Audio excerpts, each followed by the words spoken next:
Nós vamos meditar uma frase de um versículo que está lá em Ageu, capítulo 2, versículo 19.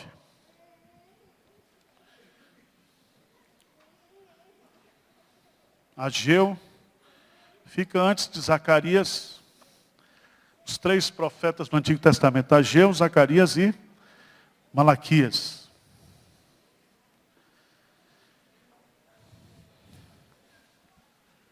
Eu estava pensando em fazer aqueles sermões de fim de ano, de motivação, né? 5 decisões para o ano novo, aquele negócio. 5 resoluções para o ano novo.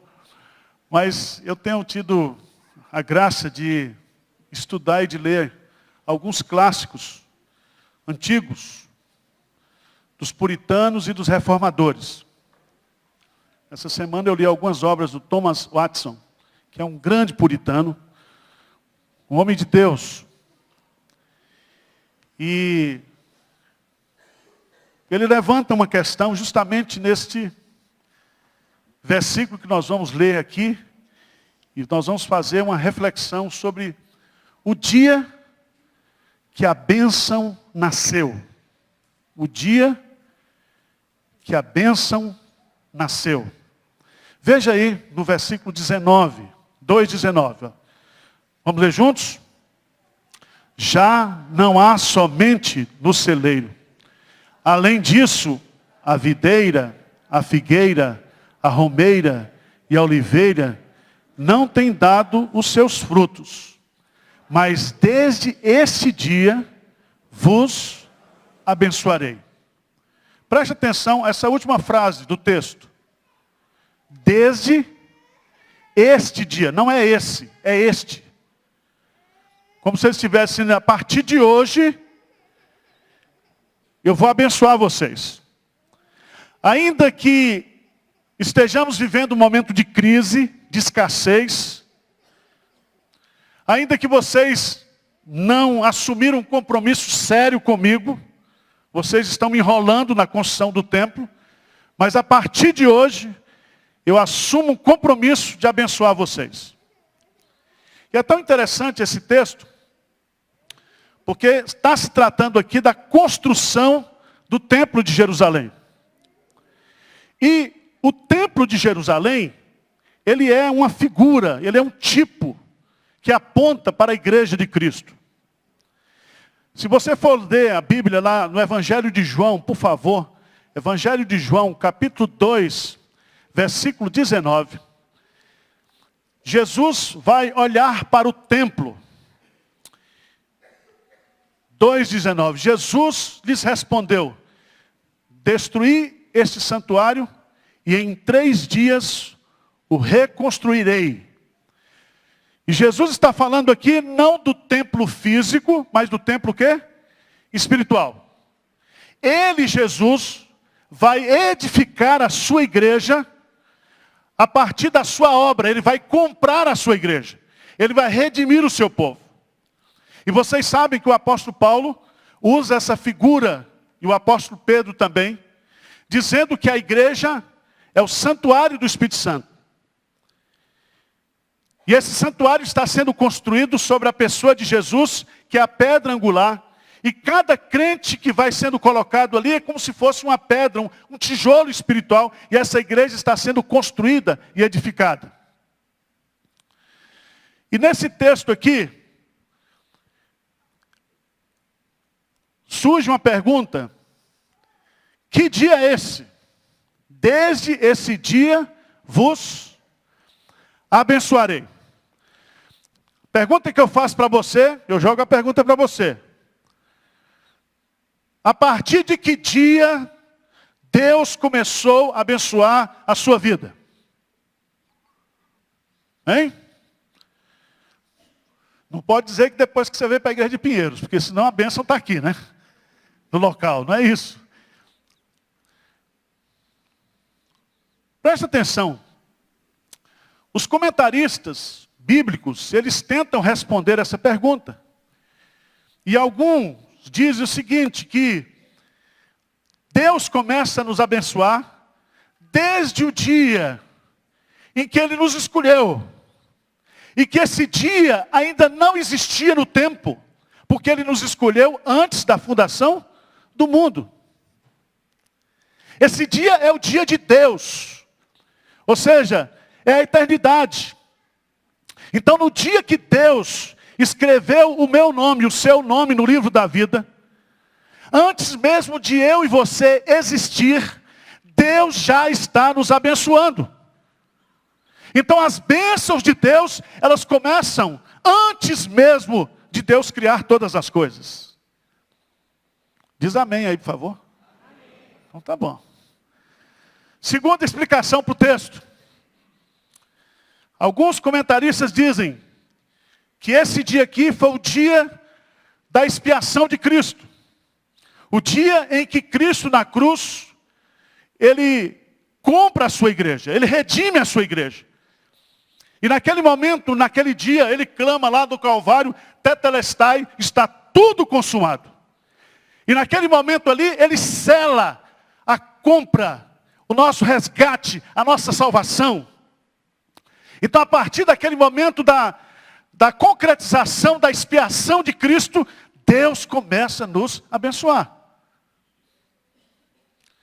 Terceira explicação. O dia da minha e da sua conversão. Dia da eleição, dia da expiação, dia da conversão. Por que é o dia da conversão? Entra aí a figura, a terceira pessoa da Trindade. Porque se Deus me escolheu antes da fundação do mundo, se Cristo morreu na história para me comprar você, foi no dia em que o Espírito Santo aplica essa obra na minha vida e na sua vida, que eu começo a ser abençoado por Deus com toda sorte de bênçãos espirituais. Amém? Então preste atenção. Significa que, para qualquer argumento que você for, você tem essa ideia de que Deus já está me abençoando. Então vai virar esse ano, vai virar outro ano, vai virar outro ano, e Deus sempre estará nos abençoando. Porque Ele já determinou, Ele já decretou que vai nos abençoar. E que nada poderá nos separar do amor dEle. E que nós estamos debaixo da sua bênção. E a Bíblia fala que é a bênção do Senhor que enriquece. Nós somos ricos em Cristo Jesus. Ele, sendo rico, se fez pobre, para que através da sua pobreza, nós nos tornássemos o quê? Ricos. Então nós somos as pessoas mais ricas, mais abençoadas do mundo. Então você não precisa vir de branco para o culto hoje, nem de preto, nem de amarelo. Tá certo? Você não precisa fazer penitência. Eu estava vindo para cá e fiquei até curioso. Porque na CBN ia aparecer uma astróloga que ia dar as previsões. E eu sou sagitariano. Eu falei, eu quero saber, mas sagitariano sempre é por último, né? Eu tinha que esperar muito, né? E as pessoas vivem debaixo disso, querendo saber como vai ser. E a Bíblia diz que os nossos dias estão nas mãos do Senhor, escritos e determinados. Agora, vamos examinar essa frase. Diz assim, a partir desse dia.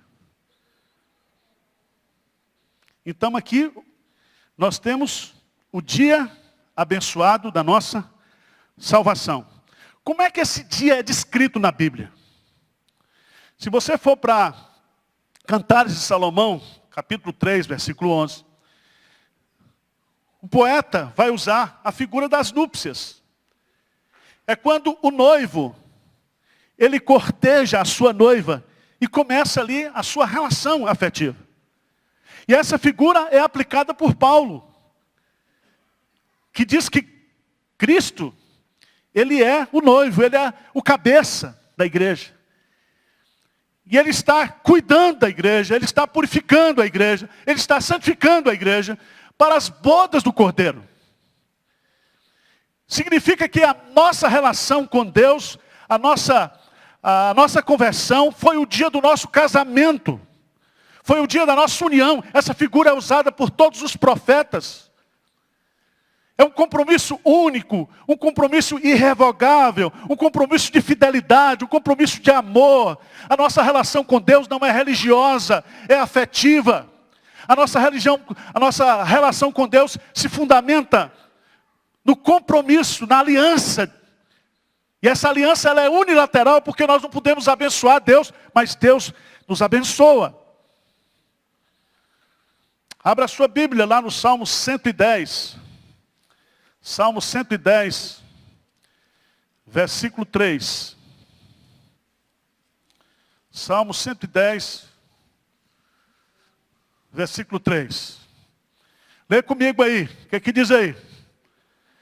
Apresentar-se-á voluntariamente o teu povo no dia do teu poder, com santos ornamentos, como orvalho emergindo da aurora, serão os teus jovens. Presta atenção. O dia da nossa salvação é apresentado como o dia das nossas núpcias, mas aqui como o dia do poder. O que significa isso? Significa que no dia da minha conversão, houve uma manifestação do poder de Deus na minha vida e na sua vida. O poder irresistível da graça de Deus. O poder de convencimento do Espírito Santo. O poder do Espírito Santo aplicando na minha vida e na sua vida a justiça de Cristo. A manifestação do poder de Deus se dá justamente na nossa conversão. E Paulo diz, não me envergonho do Evangelho, porque é o poder de Deus para a salvação de todo aquele que crê. Porque nele, no Evangelho, se descobre, se revela a justiça de Deus. Então o dia da minha conversão, o dia da sua conversão, o dia do nosso novo nascimento, foi o dia em que nós nascemos do alto. Nós somos lavados, regenerados por esse poder irresistível. Esse poder da graça de Deus que operou eficazmente em nós. Nos perdoando de todo pecado, mudando a nossa natureza, transformando a nossa vida. Louvado seja Deus por isso. Lá em Isaías, capítulo 49. Isaías 49, versículo 8. Que dia é esse? Isaías vai explicar para a gente. Isaías capítulo 49, versículo 8. Leia comigo, por favor. Diz ainda o Senhor, no tempo aceitável eu te ouvi e te socorri no dia da... Guardar-te-ei e te farei mediador da aliança do povo, para restaurares a terra e lhe repartires as herdades assoladas. Preste atenção, que o dia da nossa salvação, o dia da nossa conversão, é chamado também de o dia da salvação. E o que é salvação, irmãos? Salvação não é só a conversão. A salvação começa com a eleição, depois da eleição vem o chamado eficaz, depois do chamado eficaz vem a união com Cristo, depois da união com Cristo vem a regeneração, depois da regeneração junto à conversão com arrependimento e a fé, depois vem a justificação pela fé, depois vem a santificação e conclui com a glorificação. E Paulo, quando fala de salvação em Romanos capítulo 8, ele usa todos os verbos, aqueles que Deus predestinou, a esses também chamou. E aos que chamou, a esses justificou. E aos que justificou, a esses glorificou. Significa que é uma ação completa. Significa que no dia da minha salvação, iniciou-se um processo que começa na história e que termina na eternidade para sempre. Que não vai ter mais fim. Eu serei e você será conformado à imagem de Jesus Cristo. Esse é o projeto de Deus. Que dia é esse? Ele diz assim, está aí no texto. Desde esse dia vos abençoarei. No dia que, historicamente, Deus começou a operar essa obra transformadora na minha vida e na sua vida. Veja lá em Ezequiel, capítulo 36, versículo 25. Que Ezequiel vai usar um termo. Ezequiel 36. É a mesma expressão para regeneração, para conversão, para novo nascimento. 36.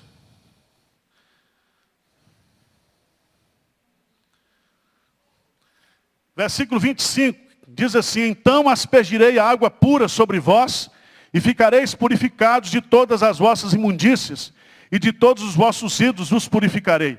Versículo 33, lê comigo, quem tiver acordado, vamos lá. Assim diz o Senhor Deus, no dia em que vos purificar de todas as vossas iniquidades, então fareis que sejam habitadas as cidades, e sejam edificados os lugares desertos. O dia da minha salvação, o dia onde o poder de Deus se manifesta na minha vida, o dia do meu casamento com Jesus Cristo, é o dia da minha purificação, da minha limpeza. Tem tanta gente hoje tomando banho de purificação, de arruda, de não sei o quê. Se você for lá em Copacabana agora, tem mais pai de santo na praia fazendo descarrego do que em qualquer outra hora, qualquer outro lugar. Porque as pessoas querem entrar o ano de alma leve, de corpo lavado. Jesus faz essa obra na minha vida e na sua vida, mas faz internamente e para sempre. Ele purifica não somente a nossa alma, mas a nossa consciência, a nossa vida, de tal maneira que nós podemos comparecer perante Deus, santificados, purificados, lavados pelo sangue do Cordeiro. Amém? Amém. Este dia é o dia abençoado da salvação. Mas vamos para o texto aí, para a frase do texto. Desde esse dia vos abençoarei. No hebraico está assim, eu, Deus, vou abençoar vocês. Então nós temos o sujeito da ação que é Deus. Ele é a fonte de todas as bênçãos. Ele é o sujeito que vai nos abençoar. Nós não somos abençoados por anjo, nós não somos abençoados por astros, nós somos abençoados por Deus. Ele vai dizer assim, eu vou abençoar vocês. E aí entra aquela expressão da vontade determinativa de Deus. Não é aquela que diz assim, não, o nosso Deus quer que todo mundo seja salvo. Não é isso, não. Ele vai salvar. Ele vai abençoar. É decreto dele, é determinação dele. Não é opção, não é possibilidade. Já está determinado. E é tão interessante que o alvo aqui somos nós.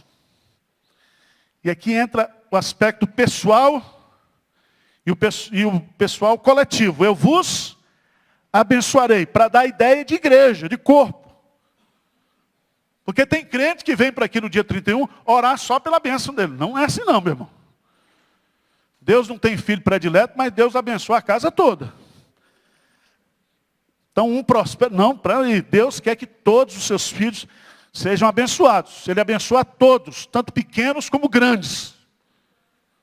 Ele abençoa os pais, os filhos, os netos, os bisnetos. A misericórdia do Senhor pode alcançar até 1000 gerações. Ele é o Deus da promessa, Deus da aliança. Agora, quando você pega esse verbo abençoar e vai estudar o que significa aqui, o que tem nesse pacote, nesse feixe de bênçãos aqui. Primeiro nós temos as bênçãos espirituais. Abre a sua Bíblia, por favor, lá em Efésios. Sei que você sabe de cor, mas vamos abrir lá em Efésios, capítulo 1, versículo 3.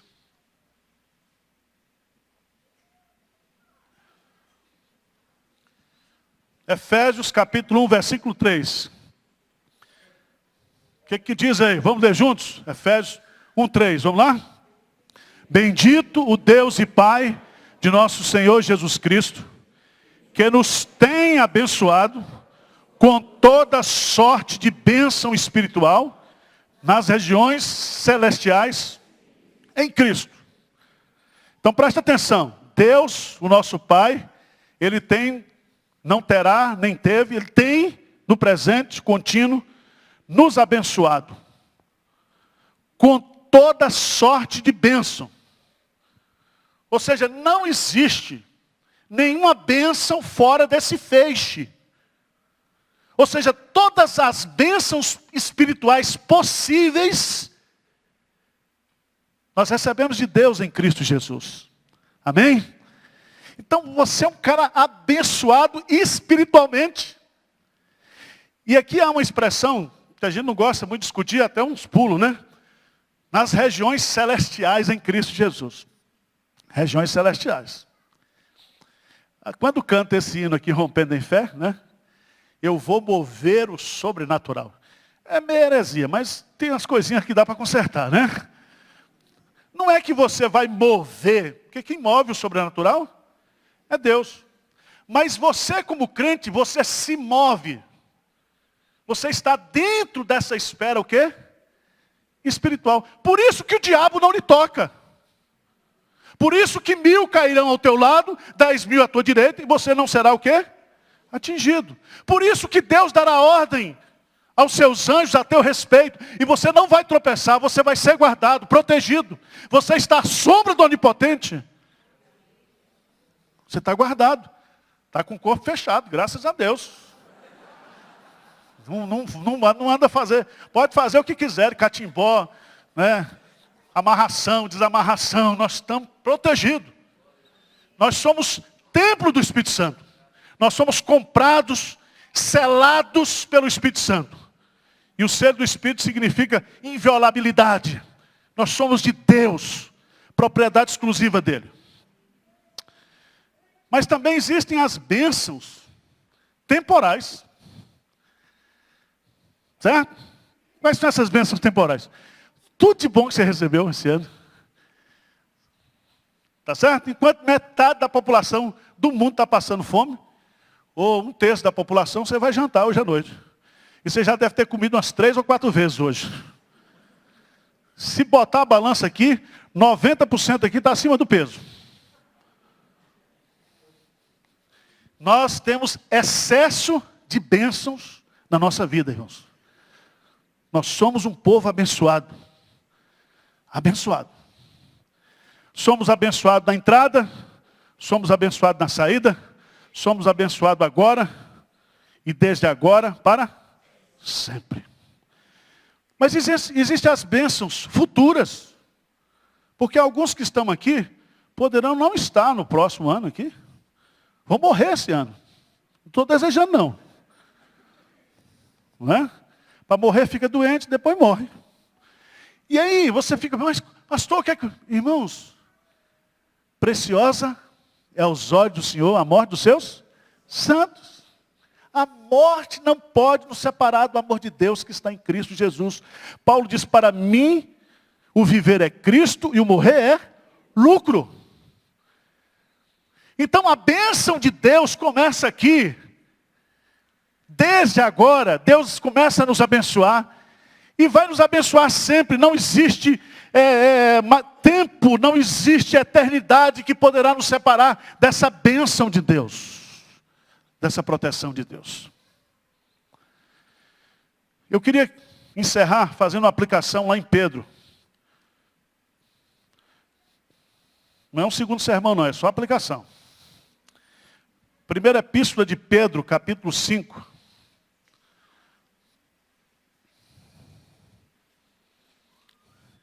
Versículo 10. Esse versículo apenas aí.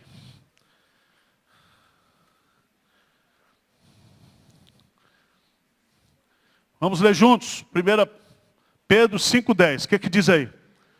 Ora, o Deus de toda a graça, que em Cristo vos chamou à sua eterna glória, depois de ter sofrido por um pouco, Ele mesmo vos há de aperfeiçoar, firmar, fortificar e fundamentar. Presta atenção no texto aí. Vamos olhar para o texto. O texto começa dizendo, o Deus de toda a graça. Não é o Deus da graça, é o Deus de toda a graça. É o Deus que não existe possibilidade de escassez, de acabar a graça nele. A graça dele é abundante, superabundante. Ele é o Deus de toda a graça. Essa graça ela é extensiva, essa graça é intensiva, Ele é o Deus de toda a graça. E diz assim, o Deus de toda a graça, que em Cristo vos chamou a sua eterna glória. Veja que começa com a graça e vai levar você para onde? Para a glória. Preste atenção. Ora, o Deus de toda a graça, então nós somos salvos pela graça. Ele nos chamou em Cristo Jesus. Esse chamado é irresistível. Ele nos chama em Cristo. E Ele está nos conduzindo para a glória. Ele está nos levando para a glória. Só que aí, há uma espécie assim de um sanduíche. Entre a graça e a glória. Está dando para entender? Veja no texto. O sanduíche aí, a mortadela que tem dentro aí, entre a graça e a eterna glória, depois de ter sofrido por um pouco. Sofrimentozinho, um pouco. 70 anos, 80 anos de sofrimento, se você for comparar isso com a eternidade, não é nada. Então, entre a graça e a glória, que essa glória é eterna, existe um pouco de sofrimento. Porque esse pouco de sofrimento aí, é para lhe quebrantar, é para nos quebrantar, é para nos humilhar, é para nos santificar, é para mostrar que nós não somos nada, é para que a graça de Deus seja operante e abundante na nossa vida. Aí o que é que Deus vai fazer nesse percurso? Durante esse período da mortadelazinha que você vai comer aí. O que é que você vai sofrer aí? Ele vai fazer 4 coisas na sua vida. Sabe o que ele vai fazer? Aperfeiçoar, firmar, fortificar e fundamentar. Significa que você vai ter todo o escoramento possível, toda a capacidade para enfrentar esse sofrimento até chegar lá. Amém? Então 2017 que venha. Que venha 2017, nós vamos para cima e para frente. Com a graça de Deus, com mortadela e tudo, nós vamos. Se não puder comer a cerate, como aquela mortadela ouro, que é mais barato, mas nós vamos. Tá certo? Nós temos que ir para frente. Nós estamos caminhando para a glória. Deus nos chamou para a eterna glória. Ele nos chamou em Cristo e nós temos essa missão para cumprir. E por esse pouco tempo nós vamos ter essa luta, esse sofrimento, essa batalha. Mas Ele está conosco, nos purificando, nos confirmando, nos animando, nos fortalecendo. Vocês entenderam, irmãos? Amém? Então, veja bem, você leva essa frasezinha de Ageu. Desde esse dia vos abençoarei. Quem é que se lembra aqui do dia da sua conversão? Sim, sabe? Pronto. A partir desse dia você é um abençoado. Você pode ter a carteirinha, não da igreja. Sou abençoado. Com toda sorte de bênçãos espirituais, materiais, tudo eu tenho. Porque Cristo resolveu fazer isso graciosamente na minha vida e na sua vida. Então, nós vamos